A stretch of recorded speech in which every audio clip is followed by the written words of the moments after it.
From IRL gatherings to online hashtag movements, Star Wars Day is a time for fans to rejoice and reflect on how much Star Wars has impacted our lives. But why limit it to just one day? There's so much Star Wars for us to love. In the modern era, with movies coming out every year, not to mention all the books, comics, games, and TV shows that Disney's just churning out, it seems like one day isn't enough to contain all the hype. Maybe we should celebrate the whole month instead. After all, there's a bunch of reasons that make May the most important month in Star Wars history. Let's go through all of the milestones you might not have known about and build the case to make May Star Wars Month. May the 4th be with you. We celebrate May 4th as the official Star Wars Day, basically because of a pun. May the Force be with you. But it's a pretty awesome pun. The earliest recorded usage of May the 4th be with you is actually from 1979. When Margaret Thatcher was elected as England's first female prime minister on May 4th, her party took out an ad in the London Evening News. It read, "May the 4th be with you, Maggie. Congratulations." Though we're sure she loved the movies, it's doubtful that the Iron Lady was the driving force behind Star Wars Day. No. Instead, it was us, the fans. Star Wars came of age just as the internet was starting to make its way out of universities and into our homes.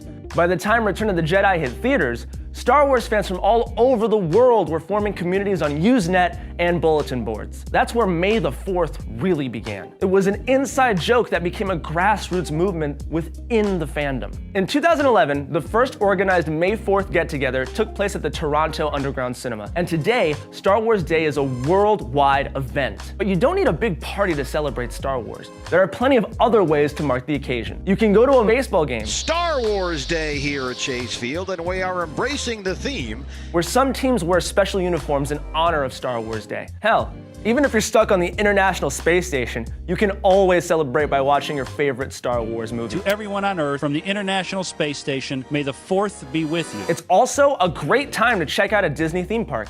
Even before the company bought Star Wars, May marked the beginning of the legendary Star Wars weekends at Walt Disney World. If celebrating on the 4th is just a little too mainstream for you, you can always wait until the Revenge of the 5th.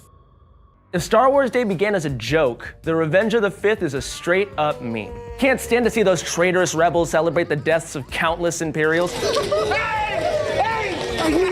I just knew it. Then save your celebrating for Revenge of the 5th. The 5th is a darker, edgier version of Star Wars Day for those of us who embrace the safety and security of the Empire. Let the hate flow through you. Think of it as a fun, tongue-in-cheek way to acknowledge the stranger side of the Star Wars universe, just a day later. Maybe watch the Ewok movies. A brother and sister search for their missing parents, and fate leads them to the magical Ewoks. We help you. Or the infamous Star Wars Holiday Special, which we don't talk about.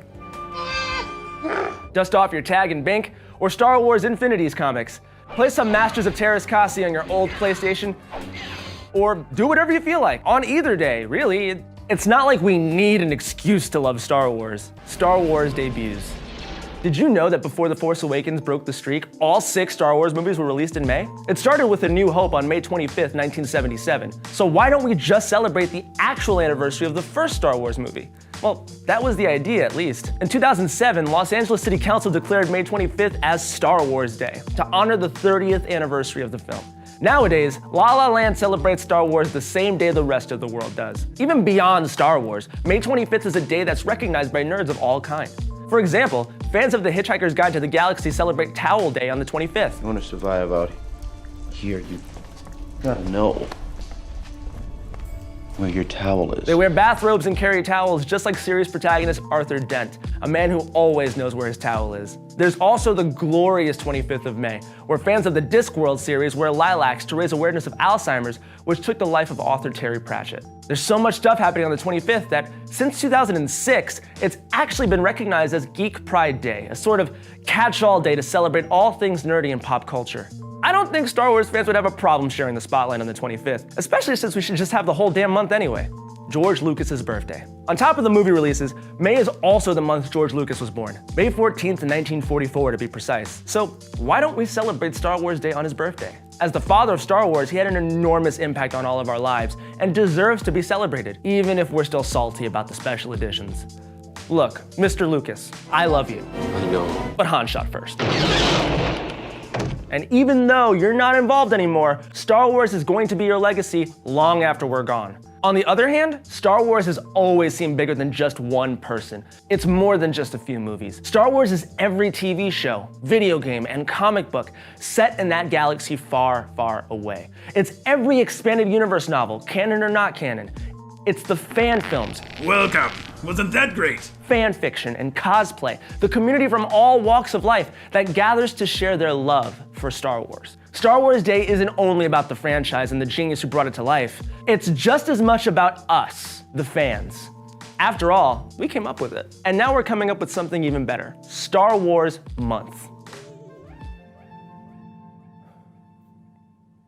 Hey everybody, thanks so much for watching. My name is Andrew Rivera and we had such a blast making this video for you. We actually learned a lot and I hope you guys learned something too. For example, had no idea that Margaret Thatcher had anything to do with Star Wars. It's pretty cool. Anyway, we have great stuff coming for you guys. We're gonna make a whole bunch of content that's coming on this channel nonstop, so be sure to look out for that. And let us know how you celebrate May the 4th. Are you guys gonna go watch all the movies or, do anything else? I don't know, I wanna know, so put it in the comments. And until next time, I'll see you later.